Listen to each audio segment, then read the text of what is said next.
আদিত্যর বাবা আদিত্যর মাকে বলছে আমার জুতো দুটো খুলে দাও। সুদীপা বলছে একদম না মা, তুমি কেন ওনার জুতো খুলবে, আর তুমি তো ওনার স্ত্রী হও।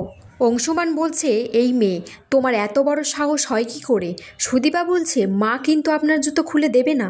তখন অংশুমান বৌদিকে মানে গায়ত্রীকে ডাকছে, বলছে এই মেয়ের এত বড় সাহস আমাদের স্বামী স্ত্রীর ব্যাপারে নাক গলাচ্ছে। সুদীপা বলছে উনি আমার মায়ের মতো। তখন অংশুমান বলছে মা কি জিনিস জানো তুমি, কখনো দেখেছো?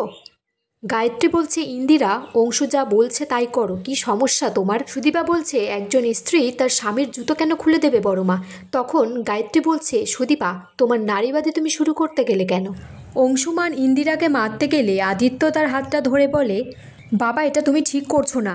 গায়ত্রী বলছে সুদীপা, ইন্দিরা যদি তোমার মায়ের মতো হয়, অংশুও তোমার বাবার মতো, তাহলে তুমি খুলে দাও জুতোটা। সুদীপা অংশুমানের জুতো খুলে দিলে আদিত্যও নিচে বসে পড়ে তার বাবার পায়ে জুতো খোলার জন্য, আর বলছে উনি যদি বাইরে থেকে এসে আমার বাবার জুতো খুলতে পারেন, আমি কেন পারবো না? আদিত্য সুদীপাকে জিজ্ঞেস করছে আপনি সেদিন দাদা ভাইয়ের সাথে ছিলেন। সুদীপা বলছে আপনি কেন চলে এসেছিলেন আগে সেটা বলুন।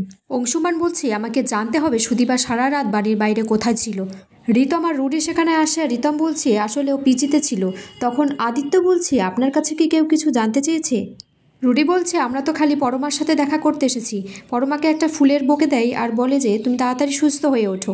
গাইডটি বলছে আদিত্যকে আমি কিছুই বুঝতে পারছি না কি হয়েছে। তখন রুডি বলছে ম্যাডাম আপনি কিছু ভাববেন না, ছেলেপুলের দল কি করেছে একটু। রুডি আর রিতম সেখান থেকে চলে গেলে অংশুমান সুদীপাকে বলে তুমি যেখানে ছিলে সেখানেই থাকতে পারতে সারা রাত, বাড়িতে কেন ফিরে এলে? যাও, বাড়ি থেকে বেরিয়ে যাও। পরমা বলছে কেন, মেয়েরাই একা কেন শাস্তি পাবে? অভ্রও তো মেয়েদের পিজিতে গিয়েছিল। পরমা তখন সবাইকে বলে যে সে আদিত্যর জন্যই পড়ে গিয়েছিল, আর আদিত্য তখন তাকে উপরে নিয়ে যায়। সেই মুহূর্তেই সুদীপা এসে এইটা দেখে। ওর তো রাগ হওয়ারই কথা, এটাই স্বাভাবিক। আদিত্যকে বলছে তুমি বলেছিলে যে সুদীপাকে সারা জীবন রক্ষা করবে, অথচ সেই মেয়েটাকেই রাস্তায় দাঁড় করিয়ে রেখে চলে আসলে।